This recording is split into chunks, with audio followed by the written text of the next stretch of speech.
কোথায় সেই মুহাম্মদ বিন কাসেম 17 বছরের যুবক আরব জাহান থেকে আসছে ভারতে সিন্ধু প্রদেশে দেবল রাজার এলাকায় একজন বোনকে একজন ডাকাত জলদস্যু একজন পানির ডাকাত জলদস্যু তৎকালীন জামানায় একজন মুসলিম বোনের গায়ের ওড়না ধরে টান দিছিল। তখন ওই বোন চিঠি পাঠাইছিল হাজ্জাজ ইবনে ইউসুফের কাছে আরব দেশে, হাজ্জাজ তুমি বেঁচে থাকতে তোমার মুসলিম বোনের গায়ের ওড়না ধরে টান দিছে বেঈমান কাফের, তুমি এর বদলা নিবা কিনা আমি শুনতে চাই।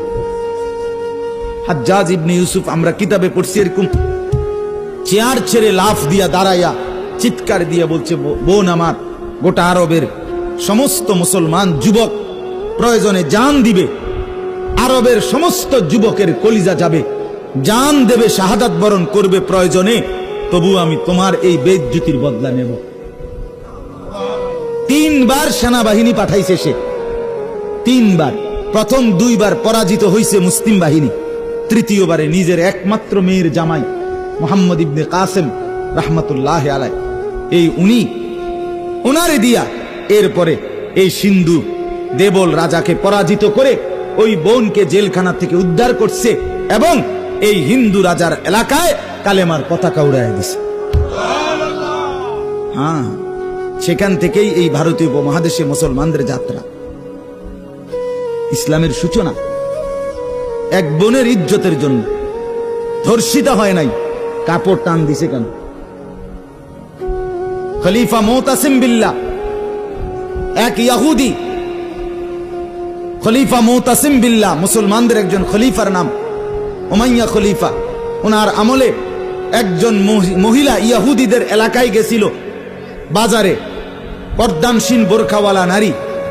ওই ইহুদি, দুষ্ট এক ইহুদি ওই মহিলার পিছন দিক দিয়া, বোরকার পিছনে কৌশলে পিছন দিক দিয়া গোপনে এমন এক রশি টান বাঁধছে। রশি বান দেওয়ার কারণে মহিলা যখন সামনের দিকে আগাইছে তখন এই রশির টান লাগাতে মহিলার বোরকা উঠে গেছে উপরের দিকে সামান্য, উনি পড়ে গেছে। এই মহিলা ওই বাজারে চিৎকার দিয়া বলছে, ওয়া মুতাসিমা, হায় মুতাসিম তুমি কই? তোমার মুসলিম বোনকে বেইজ্জতি করছে। সাথে সাথে খলিফা মুতাসিম বিল্লাহ পুরা বাহিনী নিয়ে আইসা ওই ইহুদি অঞ্চল পুরা জ্বালায় ফেলছে। কথা ছিল এই, রক্ত আর আমাদের